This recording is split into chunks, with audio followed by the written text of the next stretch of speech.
నిన్న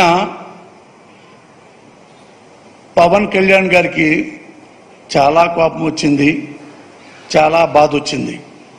ఎందుకంటే ఆయన్ని వాళ్ళ భార్యల్ని పెళ్ళాలు పెళ్ళాలు పెళ్ళాలు అని సీఎం గారు అంటున్నారంట. పెళ్ళాం అంటానికి పెళ్ళాన్ని పెళ్ళాం అంటానికి వీల్లేదు. ఏం మాట్లాడాలి? రెస్పెక్ట్గా మాట్లాడాలి.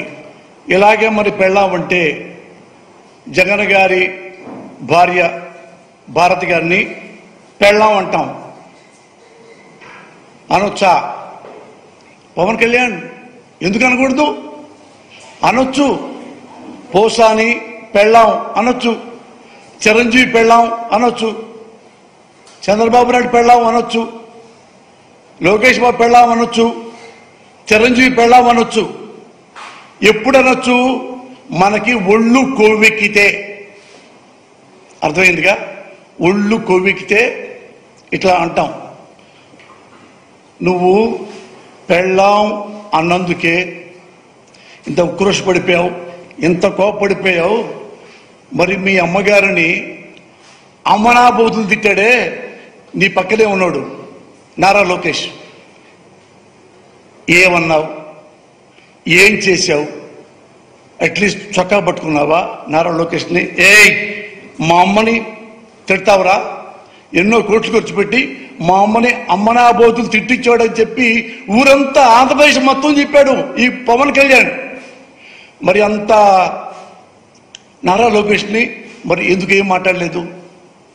మిమ్మల్ని అన్నాడుగా చాలా. మరి లోకేష్ అమ్మగారిని నువ్వేమని అంటావా? దమ్ముందా నీకు? వాళ్ళ అమ్మగారి ముఖం చూసే దమ్ముందా నీకు? ఇది పోస్తావు ఆ పేరు ఎత్తాలన్నా? దీనికి అంత చీప్ అయిపోయాడా ముఖ్యమంత్రి గారు? పెళ్ళాం అనేది ఆంధ్రదేశంలో 75% పైగా భార్యాభర్తలు. మా ఇంట్లో అయినా మీ ఇంట్లో అయినా ఎవరుంటే ఈ పలానా సుబ్బారావు గారి పెళ్ళాం, పలానా రంగారావు గారి పెళ్ళాం అని. అది నిన్న అవమానిస్తానికి సీఎం గారికి అంత నీలాగా దిగజారు లేడు. ఆయన పెళ్ళాం పెళ్ళాం పెళ్ళాం పెళ్ళాం అంటే నీకు చంద్రబాబు గారి ఏమన్నా జగన్మోహన్ రెడ్డి గారు ఆయనకి 4 పెళ్ళాలు లేదు, నాకు 3 పెళ్ళాలు ఉన్నాయి అన్నావు. నీకు 3 పెళ్ళాలు ఉన్నాయా? 4వ పెళ్ళాం లేదా? నీకు 4వ పెళ్ళాం ఉంది. 5 వెయిటింగ్ లిస్టు తెలీదా నీకు? నీగా వర్గాలు చెప్తుంటారు కదా. నాకు నీగా వర్గాలు సినిమా ఇండస్ట్రీలో చెప్పారు. పంజాబ్ అమ్మాయి నీకు తెలుసు కదా, చాలా ట్రెడిషనల్, మంచి కుటుంబం. పాప సినిమా ప్రేమతో వచ్చింది. ఆమె బాగుంటుంది.